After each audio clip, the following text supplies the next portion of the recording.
I brought our caucus together several times since last Thursday to ask the body what we as a group wanted to do. The overwhelming majority, the heartbeat of this caucus says, not on this House floor, not this way. We're going to talk about, get the reaction from that and more. Joining us now, one of the two state representatives who was expelled last night, and that is Justin Jones. Justin, good morning to you. I really appreciate you joining us. I know you haven't had any sleep. And I have to commend you right off on the way that you have conducted yourself, you and your colleagues. It has been notable, and so thank you for joining us. This has captured the attention of the country. Your message to the nation this morning after having been expelled, how are you feeling? Sorry, thank you so much for having me this morning, Don. Sorry, I'm operating on very little sleep. No need to apologize at all.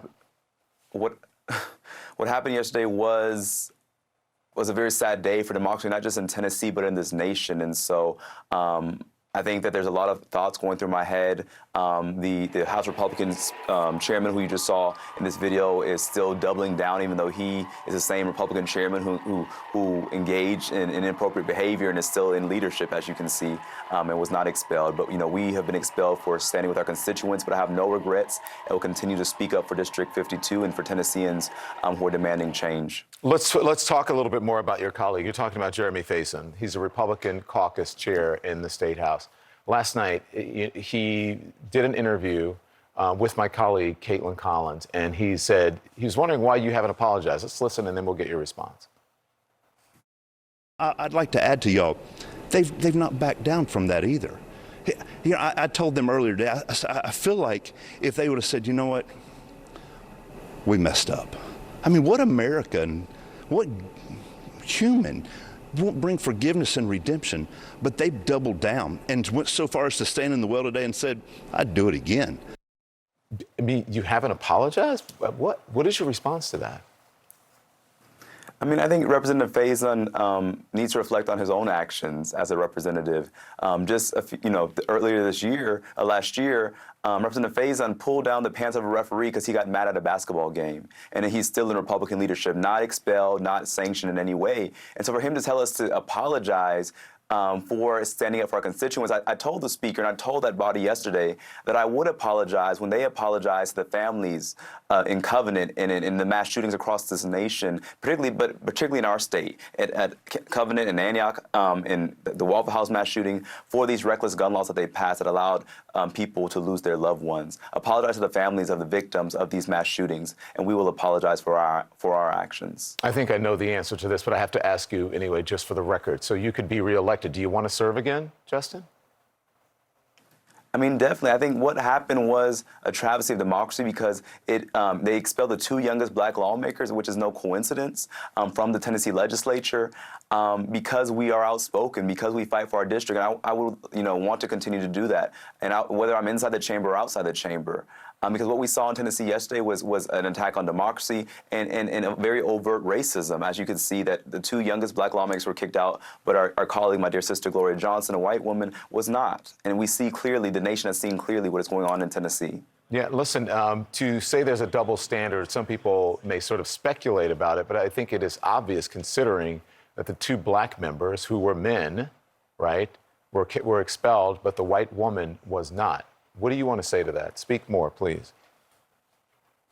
I want to say that this is what we've been challenging all session, was a very toxic, racist work environment where we are not even allowed to speak. That's why we went to the well, because the speaker wouldn't call on us. He cut off our microphones. He ruled us out of order anytime we brought up the issue of gun violence. When I went outside to support the protesters, he turned off my voting machine so I couldn't even cast a vote on the House floor.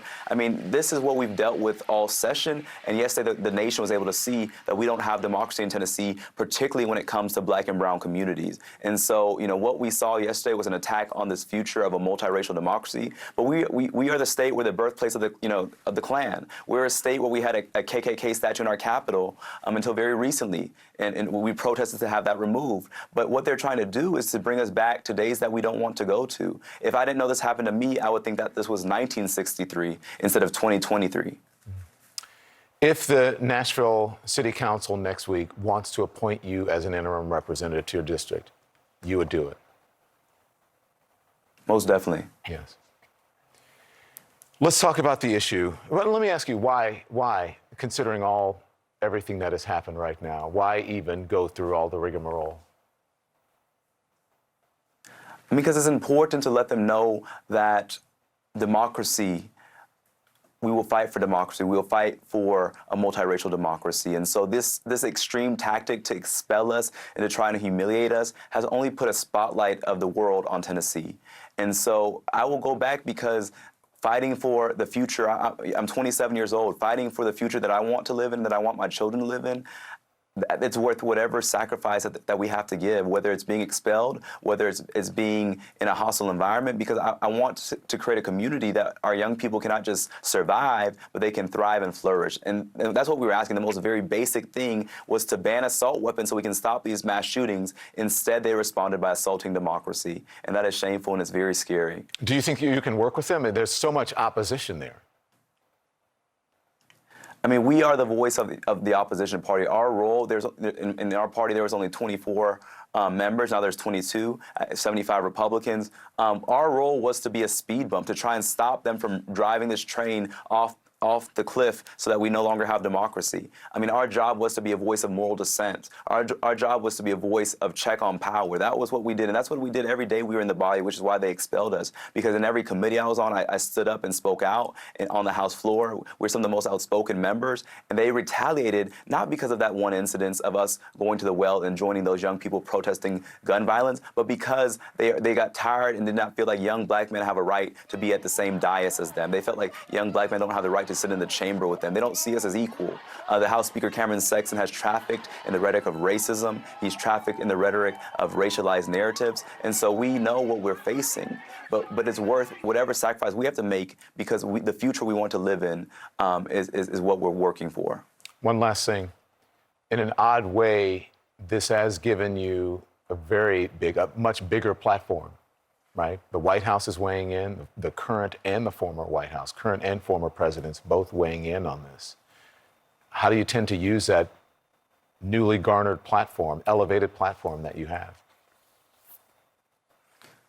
I mean, what our protest was about when we went to the well to stand with these young people was to elevate their voices. And so with this platform, we hope to continue to lift up the issues that a week after mass shooting, I represented a part of Nashville.